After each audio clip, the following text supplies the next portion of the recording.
ఎమ్మెల్యేలకు కానీ లేదా ఎన్నికలకు సంబంధించి ఇన్ఛార్జీల మార్పులు అనేవి మొన్న కూడా చెప్పాము.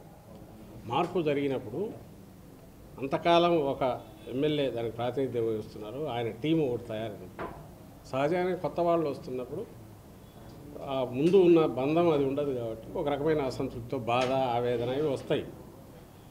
కానీ వీళ్ళందరూ కూడా జగన్మోహన్ రెడ్డి గారి మీద అభిమానంతోనే పార్టీలో మెజారిటీ ఉన్నారు. అందరూ 90% అట్లుండేవాళ్ళు. పార్టీ విధానాలు నచ్చిన వాళ్ళు ఉన్నారు. సో రేపు వచ్చే నాయకుడు ఎట్లుంటాడో అని వీళ్ళకి ఏమన్నా అపోహలు అనుమానాలు ఉంటే అవి సిస్టమ్ విల్ టేక్ కేర్, కూర్చోబెట్టి వాళ్ళ అపోహలు తొలగించడం, అనుమానాలు నివృత్తి చేయడం, మళ్ళీ అందరూ కలిసి పనిచేసే రకంగా చేయడం అనే దానికి తగిన వ్యవస్థాగతమైన ఏర్పాట్లు ఉన్నాయి. కాబట్టి అది పెద్ద సమస్య కాదు. చాలా వరకు అక్కడికక్కడే సర్దుకుంటాయి కూడా. అదే పెద్ద సమస్య అని మేము అనుకోవట్లేదు. అంటే ప్రధానంగా అభ్యర్థుల్ని మార్చడము అంటే వ్యతిరేకత ఉంది అనేది స్పష్టమవుతుంది. వచ్చేది వైసీపీ ప్రభుత్వం కాదు, ఇది ఓటమికి సంకేతాలు అనేది టీడీపీ చేస్తున్న ఆరోపణ. అది ఎన్నిసార్లు చెప్పినా నేను మళ్ళీ చెప్తున్నామమ్మా, తెలుగుదేశం పార్టీ అనేది అది ఒక పొలిటికల్ పార్టీగా దాని ఉనికి కోల్పోయి చాలా కాలం అయిపోయింది. అది ఒక ముఠాలాగా ఉంది. ఒక వెస్టెడ్ ఇంట్రెస్ట్తో కూడిన, అంటే స్వార్థ ప్రయోజనాలు, వాళ్ళ ప్రయోజనాలే పరమావధిగా నడుస్తున్న ఒక పెద్ద గుంపుగా నడుస్తుంది. మీకు వాళ్ళ యాక్టివిటీస్లో కానీ వాళ్ళ కామెంట్స్లో కానీ అదే కనపడుతుంది. నిజానికి ఇట్లా అడుగుతాను నేను, ఒకవేళ వాళ్ళు అనుకున్నట్టు మాకు అభ్యర్థులు మార్చడంలోనే మేము మా పార్టీ వైపు నుంచి మా చేతకాంతనము, వైఫల్యము లేదా ఏదైనా అసమర్థత కనపడితే అది వాళ్ళకి అడ్వాంటేజే కదా. బాధపడడం ఎందుకు, సంతోషించవచ్చుగా. దాని గురించి ఈ comment they are not analyst కాదుగా, లేదా మీలాగా విలేకరులు ఇంకోటి కాదుగా. మీరైతే ఏదో వీళ్ళు చేస్తున్నారు దీనివల్ల ఈ నష్టము ఇదో అని అనొచ్చు. అది వాళ్ళ మీడియా అనేదానికైతే ఇది కూడా లేదు వాళ్ళకి, ఎందుకంటే వాళ్ళు పొలిటికల్గా బిహేవ్ చేస్తారు. నా పాయింట్ ఏంటంటే, ఒక రాజకీయ పార్టీగా మీరు మొదటి నుంచి గమనిస్తే వైఎస్ఆర్ కాంగ్రెస్ పార్టీ అధికారంలోకి వచ్చి రాకముందు, వచ్చిన తర్వాత కూడా ఏదైతే ప్రజలకు ఏది చెప్తూ ఎంత ట్రాన్స్పరెంట్గా ఉంటుందంటే జగన్మోహన్ రెడ్డి గారి విధానం కానీ పార్టీ విధానం కానీ, మేము ప్రభుత్వంలోకి వచ్చాక అధికార పార్టీగా కూడా ఆ రోజు నుంచి ఈ రోజు వరకు బాధ్యత గల ప్రజల్లో మమేకమైన పార్టీగా ఉండాలనేది లక్ష్యంగా పనిచేస్తుంది. అందుకే ఏదైతే చెప్తూ వస్తున్నామో, ఇంక్లూడింగ్ అభ్యర్థుల ఎంపిక గురించి, అభ్యర్థులకు సంబంధించిన ఫైనల్ సెలక్షన్ గురించి కూడా సంవత్సరంన్నర నుంచి కూడా చెప్తూనే ఉన్నారు ముఖ్యమంత్రి గారు. ఏమని చెప్తూ వచ్చారు, గడప గడపకు అనేది ఒక మహదవకాశము, ప్రజల్లోకి మరింత వెళ్ళండి, మీరందరూ ఎంత బాగా ప్రజల్లోకి చొచ్చుకెళ్ళి వాళ్ళతో వాళ్ళ ఆశీస్సులు పొందగలిగితే, అవి సర్వేల్లో రిఫ్లెక్ట్ అయితే పార్టీ బలం అంత పెరిగినట్టు రేపు ఇదే టీంతో పోవాలని నేను కోరుకుంటున్నాను. ఒకవేళ ఏ కారణాల వల్లన్నా ఇక్కడికంటే మీరు ఇంకో చోట మెరుగ్గా ఉంటాను, లేక ఇక్కడ వేరే సామాజిక సమీకరణలో మార్చాల్సి వస్తేను మీకు ఇంకొక రకమైన బాధ్యతలు ఇస్తాం, దాన్ని కూడా అనుకోండి. ఏం పట్టించుకోవద్దండి, నా అభిమానం పూర్తిగా మీ మీద ఉంటుంది. అల్టిమేట్గా గెలిచే టీం కావాలి, 175 గెలవాలనేది ఓపెన్గా ఇస్తున్న స్టేట్మెంటు. అది ఈరోజు వచ్చింది కాదు, అలాగే ఈరోజు హడావిడిగా ఏదో నిర్ణయించింది కాదు. అంటే ఇది అనేసరికి ఎంత ధీమా ఉంది, దాంట్లో కాన్ఫిడెన్స్ ఎక్కడి నుంచి వచ్చిందంటే చేసిన పనులు బాగున్నాయి, టీం బాగుంది, మార్పులు ఏమనుంటే అందుకోసం ఈ సర్వేల్లో ఏదైతే చేస్తూ వస్తున్నామో దాంట్లో రిఫ్లెక్ట్ అవుతుంది. అది పూర్తి అవుతున్నాయి, ఎన్నికల దగ్గరకు వచ్చాయి కాబట్టి ఇప్పుడు దానికి తగినట్టు ప్లాన్ చేస్తున్నాం. అందులో భాగంగా జరిగింది, ఇది జరుగుతున్నది. దీని మీద టీడీపీ ఏం కామెంట్ చేసిందో, జనసేన ఏం కామెంట్ చేసిందో, ఇంగోరు ఏం కామెంట్ చేశారంటే వాళ్ళకు అభ్యర్థుల ఎంపిక అసాధ్యమైనందువల్ల పరిస్థితి వల్ల కావచ్చు, లేదా వాళ్ళకి ఏం చేయాలో దిక్కుతోచని పరిస్థితి వల్ల కావచ్చు, ఇక్కడ మేము ఇంత కాన్ఫిడెంట్గా మా పార్టీ ముందుకు పోతుండడం మింగుడు పడక కావచ్చు. సరే మీరేం చేస్తున్నారని జనం కూడా అడుగుతారు కాబట్టి వాళ్ళు ఏదో ఒకటి అనాలి కాబట్టి పొద్దుమని కామెంట్స్ చేస్తున్నారని అనుకోవాలి తప్ప దానికి అంతకుమించి వేరే అర్థం ఉందని నేను అనుకోవట్లా. మొన్న అదే చెప్పాం, మళ్ళీ అదే చెప్తున్నాను. ఫిబ్రవరిలోనే నోటిఫికేషన్ వచ్చేస్తుంది అనేది కూడా టీడీపీ బాగా చెప్తున్న అంశము. నిజంగానే ఎలక్షన్స్ ఒక 2-3 months బిఫోర్ వచ్చేస్తుంది మీ అంచనా? అది రావచ్చు రాకపోతే, మేమైతే ముందు నుంచి చెప్తున్నాం ఏప్రిల్ వరకు ఎప్పుడైతే గడువు ఉందో అంతవరకు ఉంటేనే బాగుంటుంది.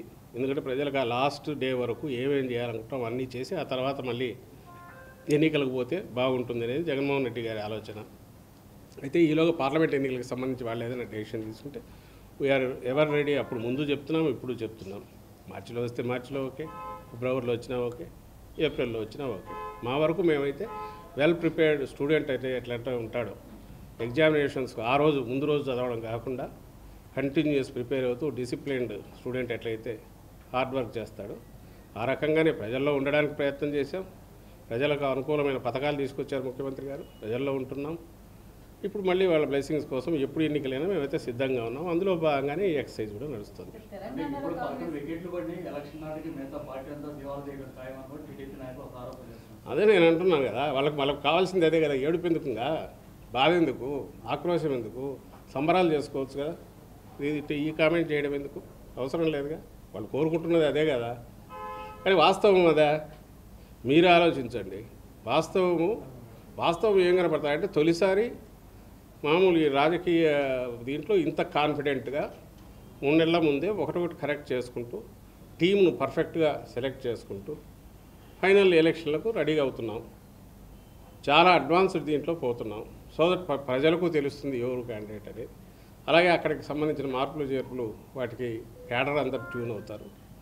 పార్టీ అదర్ దాన్ దిస్ అంటే ప్రభుత్వ పథకాల ద్వారా అయితేమి, ప్రభుత్వ యాక్టివిటీస్ ద్వారా అయితేమి, మేము మేనిఫెస్టోలో ఆ రోజు ఇచ్చిన హామీలు పూర్తి చేయడంలో అయితేమి అన్నిట్లో టాప్ డిస్టింక్షన్ దాటి 99.5%లో ఉన్నాం. కాబట్టి ఇంక ఈ ఒక్కటి ప్రతినిధి రేపు ఎవరు అనేది ప్రజలకు కూడా ఇప్పుడు స్పష్టత ఇస్తున్నాం. కాబట్టి వాళ్ళ కాన్స్టిట్యున్సీ నుంచి ఇది కంప్లీట్ అయితే total picture, total team, everything is ready. ఇది కాన్ఫిడెన్స్ని సూచిస్తుందా? లేక అటు నుంచి వాళ్ళు పొద్దుపోని కామెంట్స్, వాళ్ళు కూడా రేపు ఎన్నికలకు రెడీ కావాలిగా. ఇంతవరకు అసలు పొత్తు ఏంటి, ఎవరెన్ని పోటీ చేస్తున్నారు, అసలు పొత్తు ఉందా లేదా, జనసేన దానికి వీళ్ళు ఏమన్నా ఇస్తున్నారా, లేక ఊరికి చంద్రబాబు నాయన మొయ్యాలనా, లేక 50-50 80 సీట్లు వాళ్ళు తీసుకుని మిగిలిన 90 సీట్లు వాళ్ళు చేస్తారా, లేకపోతే 100 పవన్ కళ్యాణ్కి ఇచ్చి 75 ఈయన చేస్తారా, ముఖ్యమంత్రి అభ్యర్థి ఎవరు, ఇవన్నీ వాళ్ళు చెప్పాలా. అవి తేలంది వాళ్ళు అసలు అభ్యర్థులు ఎట్లా సెలెక్ట్ చేసుకుంటారు? వాళ్ళు 2 మీటింగులు జరపగానే కొట్టుకున్నారు. వీళ్ళు పోయి వాళ్ళు ఎక్కడ సమన్వయ కమిటీ మీటింగ్లు ఏమైనాయమ్మా, ఇంతవరకు ఏమైనా జరిగినాయా? అలాగే వాళ్ళు ఏదో అసలు ఇది వదిలి ఆ చంద్రబాబు అరెస్ట్ అయినప్పుడు చనిపోయినారన్నారు కదా, ఎంతమందికి పరిహారం ఇచ్చినారు వాళ్ళు? 2-3 అసలు ఆ చెక్కులు చెల్లినాయా? మేము అడగనక్కర్లేదు. ఎందుకు మా అంటే పొద్దుపోని వాళ్ళు చేసే యాక్టివిటీకే ఒక అర్థం లేనప్పుడు కేవలం ఏదో డ్రామాలు వేసి ఆయన పాదయాత్ర 3000 కిలోమీటర్లు, నాకు అదే డౌటే.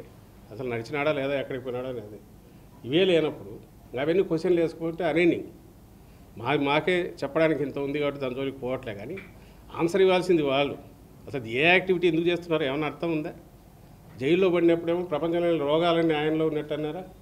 ఇప్పుడు రొమ్ము తీసుకొని దేశం అంతా నేను తిరుగుతానంటున్నాడా?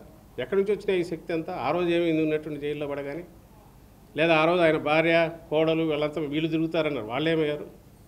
ఆ రోజు తిరగాల్సిన కొడుకు అన్నాళ్ళు ఎక్కడ పడుకున్నాడు? ఈ రోజు ఉన్నట్టుండి 3 రోజుల్లో పాదయాత్ర ఎట్లా ముగిస్తున్నాడు? అలాగే తెలంగాణలో వాళ్ళు ఏం చేసినారు? తెలంగాణలో అసలు కాంగ్రెస్ను టీడీపీ గెలిపించిందని ఒకవేళ జెండాలు ఎత్తుకుంటే వాళ్ళ ఓట్లు ఎక్కువ ఉన్న సెటిలర్స్ దీంట్లో ఉన్నాయని వాళ్ళు అనుకొని హైదరాబాద్లో ఎందుకు పోయినారు? వాళ్ళు ఏమైనా చేస్తే నేను అనుకోవడం అయితే వాళ్ళకు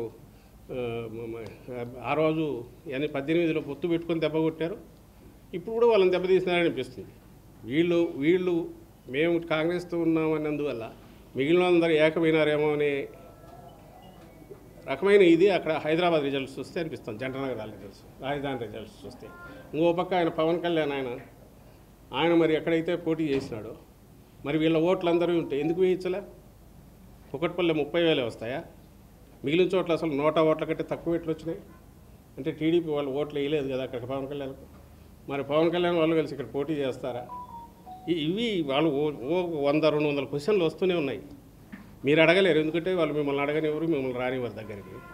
కాబట్టి మీరు అడగడానికి ఉండదు. ఆయన మాట్లాడింది మాత్రమే బయటకు వస్తుంటుంది. ఆయన క్వశ్చన్లు వేస్తుంటారు, మేము ఆన్సర్ ఇవ్వాల్సి వస్తుంది. కాబట్టి ఏదన్నా ఆయనకు ఇప్పుడు 3 నెలల టైంలో ఉపయోగించుకోవాలంటే ఆయన సింగిల్గా అన్నా రావాలి. 175 సీట్లు మేము టీడీపీ పెడుతున్నామన్నా చంద్రబాబు రావాలి. లేదా పవన్ కళ్యాణ్తో పొత్తు పెట్టుకోవడం ఆయన ఇష్టం. దాంతోపాటు సిపిఎం అన్నిటితో పెట్టుకున్నా, బీజేపీతో కలిపి పెట్టుకున్నా ఆయన ఇష్టం. ఇంకా జడ్ వరకు ఎన్ని పార్టీలు ఉంటాయి అన్నిటితో పెట్టుకున్నా ఆయన ఇష్టం. కానీ ఎవరెవరు ఏమేమి సీట్లో ఎవరెవరు ఏమేమి చేస్తున్నారో ఆయన అభ్యర్థులు ఎవరు అది తెలుసుకోవాలి. ఆ పనిలో బిజీగా ఉంటే దాని వల్ల ఏదో సీరియస్నెస్ వస్తుంది. అంతే తప్ప మేమేం చేస్తున్నామో ఇక్కడికి తొంగి చూసుకుంటా ఇదిగో ఇక్కడ ఇది ఉంది ఇక్కడ ఉంది అని లేని మరకలో లేనివి చూపించాలని ప్రయత్నం చేస్తే అది ఆల్రెడీ జనం తీర్పిచ్చినారు 19లోనే నీ స్థానం ఎక్కడనేది. ఇప్పుడు అది కూడా ఉండబోదని కూడా చెప్తున్నారు. అది నిజం ఏమి ఉండడు. ఈసారి 0 పెద్ద గుండు సున్నా అవుతాడనేది ఆయనకాయనే చెప్పకనే చెప్తున్నట్టు అనిపిస్తుంది నాకు. అంటే మీరు ప్రకటించిన ఫస్ట్ లిస్టులో ఎస్సీలు బీసీలు టార్గెట్ చేసి వాళ్ళు లేపేశారని ఈరోజు కొన్ని మీడియాలో వార్తలు వచ్చినాయి. ఈనాడులో వచ్చింది. ఏది ఎస్సీలు బీసీలకి నియోజకవర్గాలు లేకుండా కళ్ళం చేశారని ఈనాడులో వాళ్ళ బ్యాన్ రైటింగ్. ఎస్సీ సీట్లలో ఎస్సీలు కాక ఎవరు వస్తారు? ఆల్రెడీ ఉన్నవారిని లేపి వేరే నియోజకవర్గానికి ఏదైతే ఉంది ఎస్సీలు కాక ఎవరు వస్తారు? తలకాయ ఉండి రాసే రాతలేనా అవి? దానికి ఏమైనా అర్థం ఉందా? మంగళగిరిలో ఎవరు మారారు, ఎవరు వచ్చారు? మరి అది అక్కడే తెలుస్తుంది కదా. ఆ విషయం తొక్కడం తప్ప వేరే ఆలోచనలు వాళ్ళకి లేవు. దాని అనాలిసిస్ అంట చూసాం. తాటికాయంత అక్షరాలతో పెట్టుకున్నాడు. ఇంకోటి చొక్కాలు దించుకొని దొరుకుతున్నాడు. అసలు ఇంకా అయిపోయింది ముసలం. వాళ్ళ హెడింగ్లు చూసినా వాళ్ళ అవి చూసినా నవ్వాలని ఎడవాలని అర్థం కావట్లా. మొత్తం లిస్టు చూస్తే ఎస్సీల దాంట్లో ఎస్సీలే ఉంటారు. ఎక్కడైతే అవకాశం ఉంటే బీసీలను అకామిడేట్ చేయడానికి ఏదైనా ఉందేమో అని ప్రయత్నం చేశారు. దానికి రివర్సు హెడ్డింగ్ పెడితే చదివేవాడికి ఏమర్థం కావాలా? అసలు ఏమీ తెలియని భాష రానోడు ఏమన్నా తెలుగు అంతంత వచ్చి ఈడేం జరుగుతుందో తెలియని వాళ్ళు, అసలు అభ్యర్థులు ఎవరో తెలియని వాళ్ళు ఉంటే వేరే స్టేట్లోనో ఇంకో దగ్గర అదేమన్నా అప్పీల్ చేయొచ్చేమో అని. ఈ రాష్ట్రంలో ప్రజలకైతే తెలుసుగా జగన్మోహన్ రెడ్డి గారు ఏం మార్పులు చేశారు, ఎక్కడెక్కడ ఎవరిని తెచ్చారో అందరికీ తెలిసిందే కదా. కాబట్టి దానికి మళ్ళీ మేమే ఎక్స్ప్లెనేషన్ ఇవ్వడమైంది. వాళ్ళు బ్యానర్ పెట్టిన దానికి. సార్, తెలంగాణలో కాంగ్రెస్ పార్టీకి షర్మిల మద్దతు ఇచ్చారు. ఇప్పుడు ఏపీ ఎలక్షన్స్లో షర్మిల ఇక్కడికి వస్తారు కాంగ్రెస్ తరఫు నుంచి కాంగ్రెస్ నాయకులు చెప్తా ఉన్నారు. ఇది కొంచెం ఇబ్బంది అవుతుంది. దాని ప్రభావం ఎలా ఉంటుంది అనుకుంటున్నారు? ఊహాగానాలు చేయడానికి కాదు కదమ్మా. మేము ఇప్పుడు రాజకీయ పార్టీ ఉన్నాయి నడుస్తున్నాయి, అయితే ఊహాగానాలు చేయట్లా. ఎనీ రాజకీయ పార్టీ ఖచ్చితంగా ఇండిపెండెంట్గానే పోటీ చేయడానికి రాజ్యాంగం హక్కు కల్పించింది మన దేశంలో. ఇండిపెండెంట్ పోటీ చేయడానికి ఉన్నప్పుడు ఏ పార్టీ అయినా పోటీ పెట్టచ్చు. ఈరోజు మీ నలుగురు కలిసైనా ఓ పార్టీ పెట్టి చేయొచ్చు. అలాగే కాంగ్రెస్ పార్టీ పోటీలో ఉండొచ్చు. ఎవరు ఉన్నా మొత్తం అందరూ కలిసి వచ్చినా ఫేస్ చేయగలము. ఫేస్ చేసి అందరికీ మిన్నగా జనం ఆశీస్సులు పొందగలము బ్రహ్మాండమైన థంపింగ్ మెజారిటీతో అనే ధీమా ఎక్కడి నుంచి, కాన్ఫిడెన్స్ ఎక్కడి నుంచి వచ్చింది అనేది మేము లక్షసార్లు చెప్తూనే ఉన్నాం. డే 1 నుంచి ముందు నుంచి కూడా ఒక స్పష్టతతో పాలన మొదలైంది. అదే స్పష్టతతో పూర్తి చేసాము హామీలు, మేనిఫెస్టో అవన్నీ. అదే స్పష్టతతో మళ్ళీ బ్లెస్సింగ్స్కి వెళ్తున్నాం. అండ్ మేము ఉన్నత స్థానం దీంట్లో టీము కూడా ఇంత పర్ఫెక్ట్ ఏ టీము ఉండే అవకాశం లేదు ప్రాక్టికల్గా. ఎందుకంటే ముందే థరోలీ ప్లాన్డ్ టీం తయారవుతుంది కాబట్టి సహజంగానే అందరూ ఎక్కడో ఉంటారు. డిస్టెంట్ ప్లేస్లో ఎక్కడో ఉండే అవకాశం ఉంటుంది కాబట్టి దానివల్ల ఏది జరిగే అవకాశం లేదు. షర్మిలమ్మకు సంబంధించి మనకున్న అవగాహన ప్రకారము, ఆమె అనౌన్స్ చేసిన దాని ప్రకారం తెలంగాణలో అక్కడ రాజకీయ పార్టీ పెట్టారు. తెలంగాణలో యాక్టివిటీ చేయాలనుకుని ఆమె డిక్లేర్ చేశారు. ఆమె నిర్ణయించుకుంటారు. ఆమె నిర్ణయించుకొని ఏం చేయాలనేది నిర్ణయించుకుంటారు. మరి కాంగ్రెస్ వాళ్ళంతటా వాళ్ళు అనుకొని నిర్ణయించాలంటే అది వాళ్ళ ఊహాగానం కావచ్చు, లేదా వాళ్ళకి ఏమైనా వేరే సమాచారం ఉంటే చేసినచ్చు. కానీ మనకు పబ్లిక్గా కనపడేది తెలిసిండేది ఏది, తెలంగాణలో ఆమె రాజకీయ పార్టీ పెట్టారు. అదే నిజమని అనుకుంటున్నాను. తెలంగాణలో కేసీఆర్ అక్కడ సిట్టింగ్లు మార్చుకోకుండా తప్పు చేసి ఓటింగ్ ఫాలో అయ్యారు. ఇప్పుడు అది జరగకుండా ఉండడం కోసమే ఇప్పుడు తొందరపడుతుంది వైసీపీ. సిట్టింగ్లు అందుకే మారుస్తుంది అనేది ప్రధానంగా టీడీపీ వాళ్ళు చేస్తున్నారు. మరి మంచిదే కదా, అలాంటప్పుడు మంచిదే. రెండు వాళ్ళే అంటే ఎట్లా మారుస్తున్నారు, ఎత్తిపోయినారని వాళ్ళే అని, లేదు అక్కడ మార్చలే కాబట్టి పోయినారని చెప్పి వీళ్ళు మారుస్తున్నారని, లేదు డెస్పరేట్గా ఉన్నారు అందుకే మారుస్తున్నారని. నీకు మార్చడానికి అని అసలు ఆలోచించడానికి ఊరు లేనివాడు ఇక్కడ మాకు ఆప్షన్స్ ఉన్నాయి, డిఫరెంట్ ఆప్షన్స్ ఉన్నాయి. అందరి నాయకుడి మీద, అధినేత మీద విశ్వాసం ఉంది కాబట్టి మేమేమన్నా చేయగలం. అక్కడ అతనికి ఎవరు లేరు. పవన్ కళ్యాణ్ లేడు తన పక్కనని ఈరోజు చెప్తే ఒక్కడు తుపాకి గుండు కూడా ఒకటి దొరకడు, అభ్యర్థి దొరకడు. అదే ఆయన పరిస్థితి. అందుకే హడావుడిగా జైల్లో తను పోయిన రోజే పవన్ కళ్యాణ్ రాగానే అప్పుడు హడావుడిగా స్టేట్మెంట్ ఇప్పించుకున్నాడు. ఆ స్టేట్మెంట్ మీదే లాగుతున్నాడు. ఆయన వచ్చి కామెంట్ చేయడమో లేదా టీడీపీ నాయకులు మా గురించి కామెంట్ చేస్తే దానికి మేమేం ఆన్సర్ ఇవ్వాలి చెప్పండి. ఓకే.